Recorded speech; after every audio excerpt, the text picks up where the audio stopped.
Assalamualaikum warahmatullahi wabarakatuh. Perkenalkan, nama saya Salsabila Kloto Ayun dari SMP Negeri 1 Tutut. Pada kesempatan kali ini saya akan menceritakan kisah Nabi Nuh alaihi salam. Simak ceritanya ya. Setelah Nabi Idris alaihi salam wafat, iman masyarakat sedikit demi sedikit mulai menipis. Iblis dan pasukannya semakin gemar menggoda mereka. Mereka juga mulai senang membuat patung. Mereka membuat patung untuk menghormati para pahlawan, leluhur, dan tokoh-tokoh yang sudah wafat.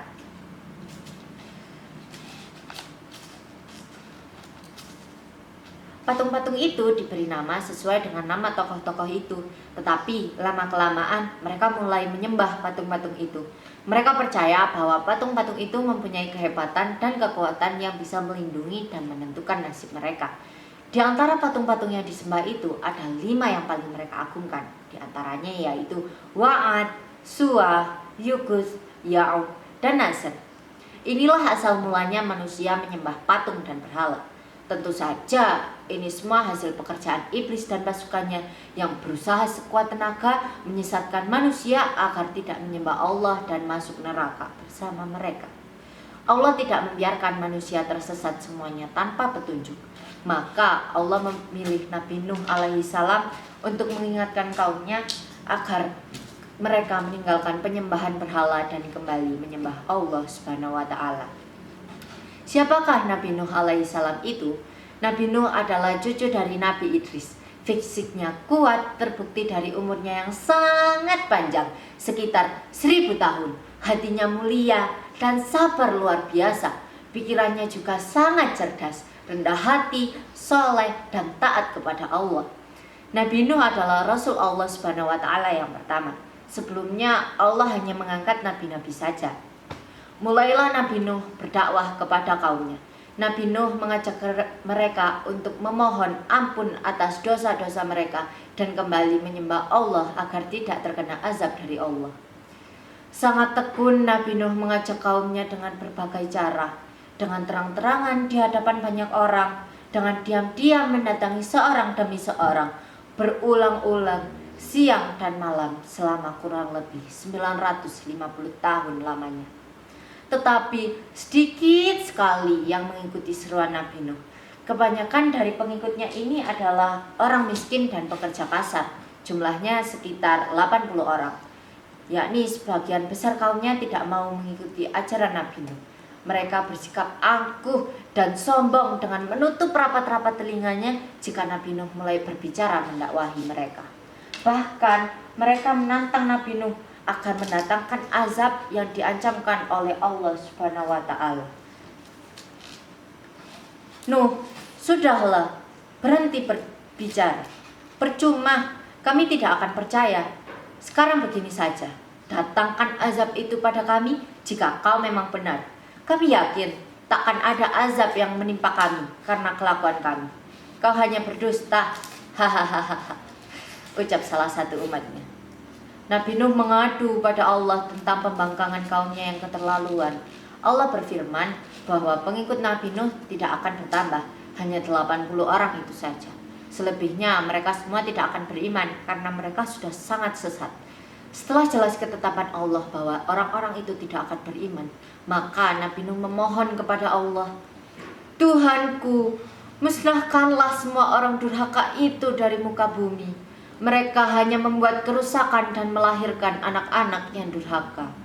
Kemudian Allah memerintahkan Nabi Nuh untuk membuat kapal yang besar. Pada masa itu, ilmu perkapalan belum cukup baik. Allah mengajarkan ilmu itu pada Nabi Nuh. Maka Nabi Nuh bersama pengikutnya membuat kapal besar yang terbuat dari kayu.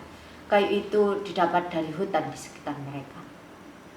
Ejekan kaum Nabi Nuh semakin menjadi-jadi melihat pembuatan kapal itu. Terasa aneh bagi mereka. Apalagi mereka tinggal jauh dari laut. Lihatlah, terbukti bahwa Nuh gila. Hahaha. Nabi Nuh dan pengikutnya tetap bersabar dan tetap tekun menyelesaikan kapal itu. Akhirnya kapal itu selesai. Inilah kapal besar pertama yang dibuat oleh manusia. Kemudian Allah memerintahkan untuk mengumpulkan binatang-binatang, sepasang-sepasang jantan dan betina. Semua diangkut ke dalam kapal. bersama orang-orang beriman dan juga keluarga Nabi Nuh, terkecuali istri dan salah satu anaknya, yaitu Kan'an. Mereka tidak mau masuk ke dalam kapal. Mereka tidak beriman dan termasuk yang dibinasakan. Sementara itu, langit menjadi gelap, angin bertiup kencang, petir menggelegar, hujan turun sangat lebat. Dari dalam tanah memancar air semakin deras, juga dari rumah-rumah penduduk, dari dapur-dapur mereka. Dengan cepat, air membanjiri bumi. Makin cepat, makin menenggelamkan rumah, pohon-pohon, dan tentu saja orang-orang di luar kapal Nabi Nuh. Ketika Nabi Nuh melihat sekelilingnya dari atas, terlihat putranya yaitu Kan'an sedang menyelamatkan diri dari banjir. Karena kasih sayangnya sebagai ayah, maka Nabi Nuh berseru,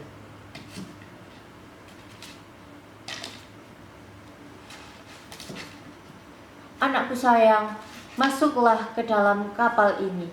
Tak ada yang bisa selamat terkecuali yang berada di dalam kapal." Tetapi Kan'an menolak ajakan Nabi Nuh.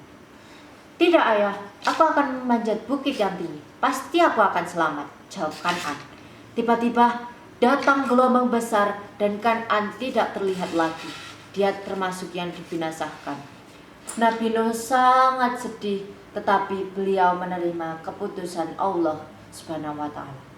Di dalam kapal, Nabi Nuh bertasbih memohon ampun tiada henti-hentinya bersama orang beriman. Setelah beberapa hari, Allah memerintahkan bumi untuk menelan banjir itu. Hujan berhenti, air pun surut masuk ke dalam tanah. Kapal pun berlabuh di daratan lagi. Orang-orang beriman keluar dari kapal dengan tetap bertasbih, bersyukur yang tiada terkira. Mereka memulai hidup baru tanpa gangguan orang-orang kafir yang sudah tenggelam dibinasakan Allah Subhanahu wa Ta'ala karena kesesatan mereka. Kisah Nabi Nuh memberikan kita pelajaran bahwa durhaka kepada Allah dan tidak patuh kepada Rasul utusannya membuat manusia ditimpa azab di dunia ini maupun di akhirat. Sekian cerita dari saya, kurang lebihnya saya mohon maaf dan terima kasih. Wassalamualaikum warahmatullahi wabarakatuh.